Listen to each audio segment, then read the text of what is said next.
So hey everybody, on Monday, as you know, a federal indictment by the Department of Justice through Special Prosecutor Robert Mueller was issued against Paul Manafort and Richard Gates, two high-level, now former Donald Trump campaign operatives.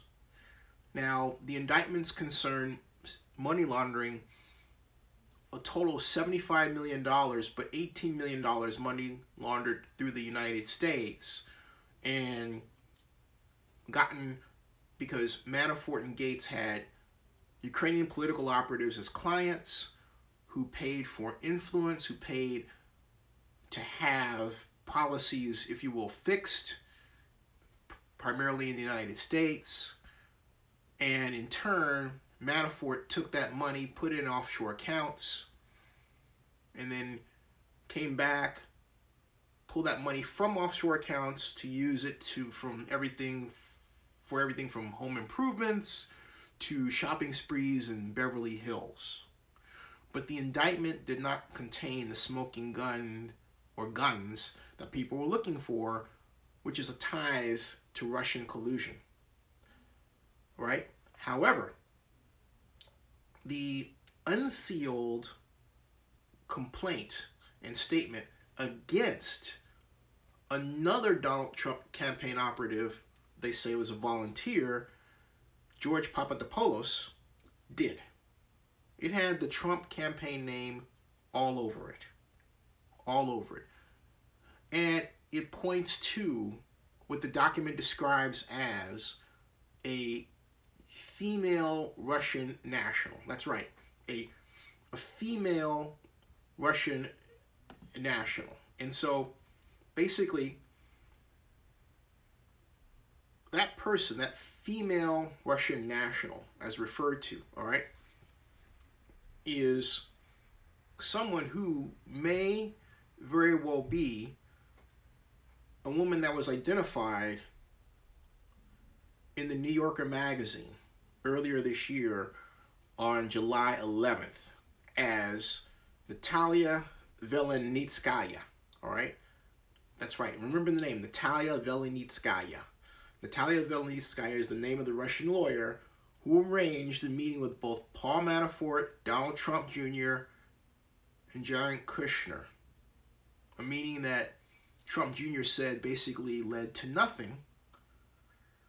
He did say that, okay? Now, that person is identified as, in the documents, as what is called the female Russian national. Okay, and I believe that she is that female Russian national. And if she is, then the Papadopolos statement in his guilty plea opens the door to finding out more about what happened with a number of meetings with Russian nationals that Jared Kushner took, but were never noted on the Trump Tower registry officially. So no one has any information about exactly when these meetings took place or who signed up to be in them.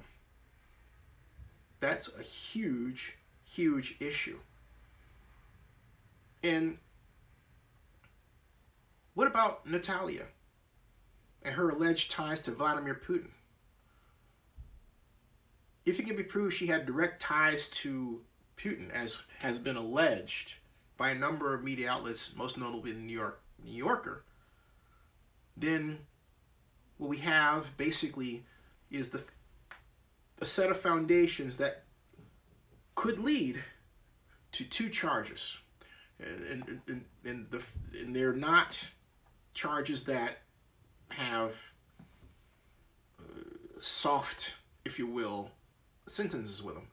One of them basically is conspiracy to commit election fraud, and the other is conspiracy to obtain information from a foreign adversary. And right now, of the two, conspiracy to obtain information from a foreign adversary is the one that looks like it's going to rear its head in some indictment in the very near future. But overall, this is a more than a very ugly look for the Trump administration. It may very well signal the end of the Trump administration as we know it. Stay tuned and subscribe to Zinni62 on YouTube.